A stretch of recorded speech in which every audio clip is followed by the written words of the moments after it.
Thank you so much. Good morning. I am really delighted to be back here at ALEC, particularly at a time when the time is yours.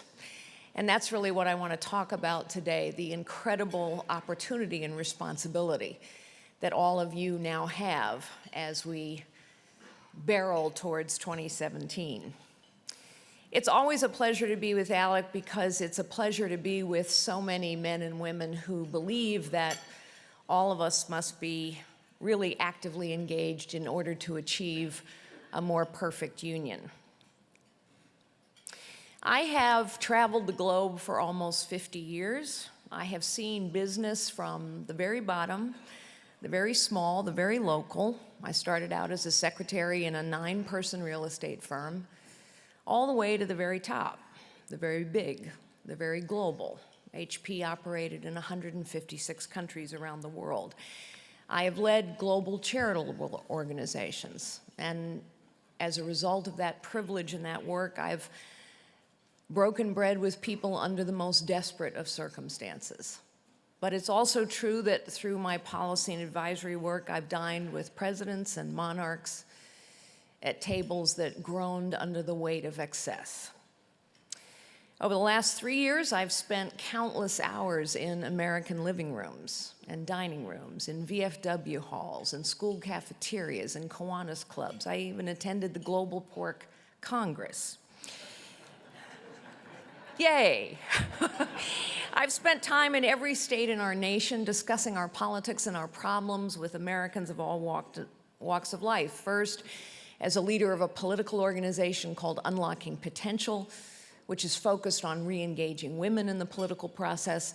Secondly, of course, as a presidential candidate myself. And finally, over the last 9 months, campaigning for candidates all up and down the ballot in every state in the nation. In other words, I have been very fortunate in my life to see a lot and to have experienced a great deal. I've often remarked that I learned the genius of our Constitution and the root of our American exceptionalism not at law school. I dropped out of law school after less than a semester, nor through the study of political science or government. I was actually a medieval history and philosophy major in college. This is no doubt why I had to start my career in business as a secretary.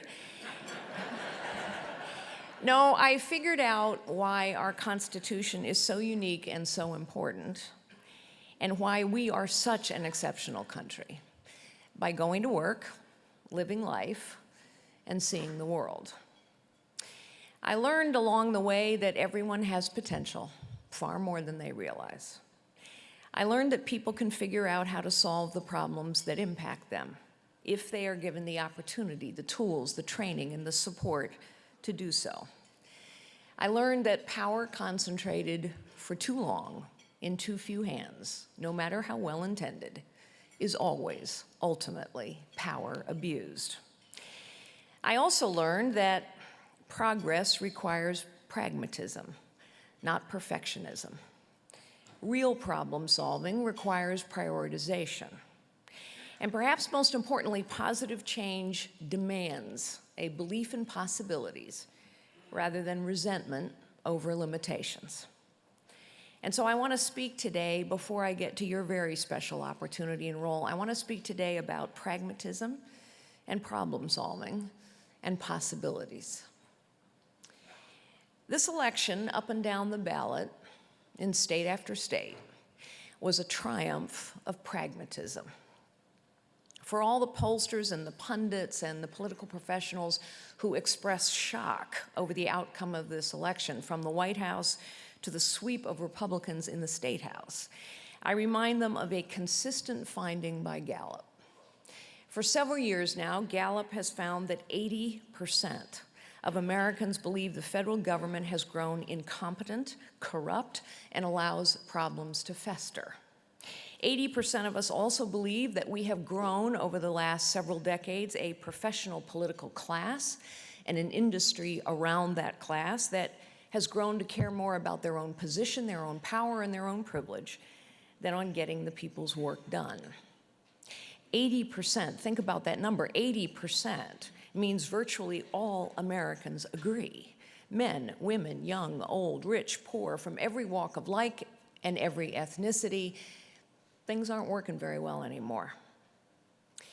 I have met these people. You see, most people didn't see their own lives getting better. In fact, most people felt a growing sense of powerlessness over their own lives and little opportunity to solve their own problems. I have met the coal miner or the farm worker who see their jobs and livelihoods taken away from them by their own government through excessive regulation. I have seen, I have met, I have spoken with the single mom trying desperately to disentangle herself from a web of dependence woven over generations, who finds that for every step she tries to take forward, the system forces her to take 2 steps back. I've met the veteran, too many veterans, trying to navigate his way through a Byzantine bureaucracy, or the dishwasher who became a restaurant owner and is now just hanging on every day trying to get by. I've met the drug addict on a street corner who has finally found a recovery program that is working for him, but that program is soon to shut its doors for lack of funding. This election, Americans had a pragmatic response to the realization that they were losing power and not moving forward.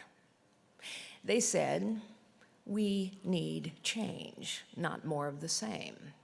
They said we need to smash the bureaucracies that have soaked up too much money for too long and concentrated too much power for too long in too few hands.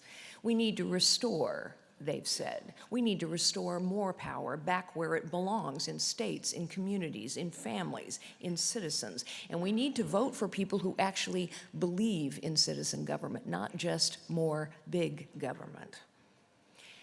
Americans know it will not be perfect. They do not expect perfection. Americans are pragmatists, and they know that we are going to make progress. We have problems. We have lots of problems. We always have, and we always will. That is life. And life is about solving problems, but actually solving problems, not just talking about them or throwing money at them. Actually solving problems requires setting priorities. And so this election, Americans said, you know, educating our children is more important than arguing about who gets to use which bathroom. This is not a sign of disrespect or intolerance towards anyone. It is rather a common sense admission that priorities matter. We have a healthcare problem in this country. We all know it. Healthcare costs too much and some can't get what they need. We all agree there's a problem, but it is simple common sense to reject Obamacare, a law that punishes most to help far fewer, a law that is not and will not solve the problem. It is simple priority setting to say, you know, it doesn't make a lot of sense to create yet another government agency, such as the Consumer Finance Protection Board under Dodd-Frank, before figuring out what went wrong with the 26 other government agencies that were supposed to be minding the store and somehow failed to see or prevent the financial crisis from happening in the first place.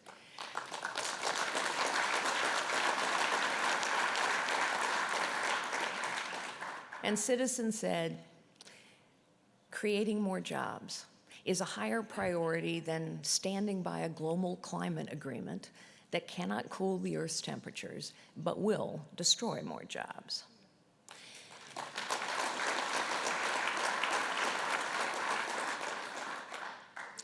I was recently engaged in a mentoring session for mid-career businesswomen, and I was asked what I looked for in someone to hire. I talked about courage, because risk-taking requires courage, and without risk, there is no progress. I talked about character. Without it, the wrong things happen. It is character that tells us when principles must be preserved, even in the face of difficulty. I talked about collaboration. Nothing worthwhile ever happens with someone acting alone. Progress is always a team effort. Mostly, though, I talked about a sense of possibility. There are people who will look at a job and see its limitations It's boundaries. Those kind of people say, they won't let me do this. I shouldn't do that. I'll get criticized for this. That goal can't possibly be accomplished. There are some people who look at that same job or exactly the same set of circumstances and see possibilities. And those who see possibilities always achieve more. A sense of possibility is more powerful than skepticism or cynicism or defeatism. Optimism, and a sense of possibility make progress possible. Pessimism rewards the status quo. This sense of possibility is the genius of and the exceptionalism of our nation. We have always been optimistic enough to believe that a more perfect union could be conceived, optimistic enough to trust in people's capacity to self-govern, optimistic enough to know that a system of checks and balances that disperses power into the hands of the many will achieve more liberty, justice, and opportunity than power concentrated in the hands of the supposedly wiser few, even when that system is messy and unpredictable and imperfect. This faith in our fellow citizens is the ultimate optimism. It is the belief that we all have the potential to be good and to do good. We are not exceptional because somehow our citizens are inherently better people than others around the world. Human nature actually is pretty much the same the world over, although values and cultures differ. We are exceptional because at our core, we believe in possibilities and in potential. And because of this core belief, more things indeed have been more possible for more people, from more places, and in more circumstances than anywhere else in the world. This is what the progressive left gets so profoundly wrong. This nation has never been about punishing some to ease the resentments and grievances of others, as legitimate as those resentments and grievances may be. This nation has never been about punishing some to ease those resentments and grievances. It has always been about creating more possibilities for everyone.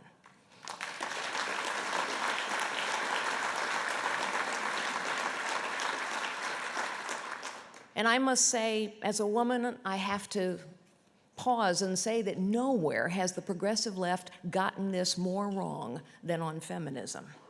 Feminism, yes, you can applaud, Lisa.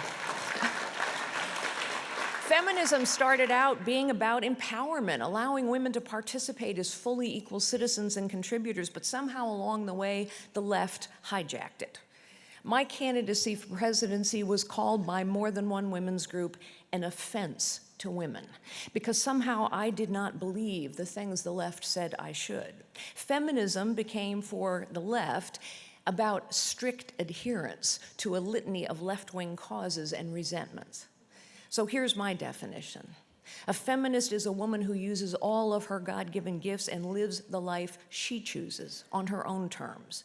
She may choose to homeschool 5 kids or run for president. She can form her own beliefs and defend her own opinions.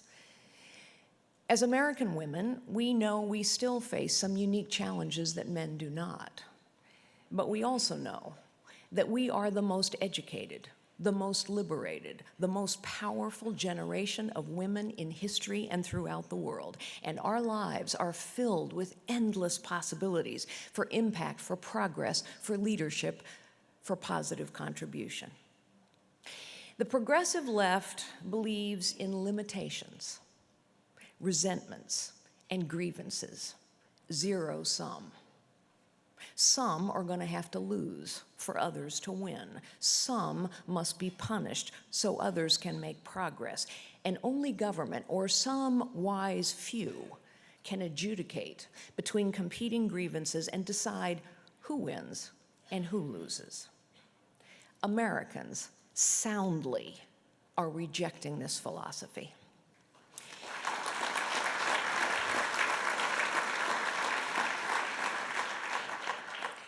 So as Americans focus on progress and pragmatism, on problem solving and priority setting, you all have a very unique and very important responsibility and opportunity.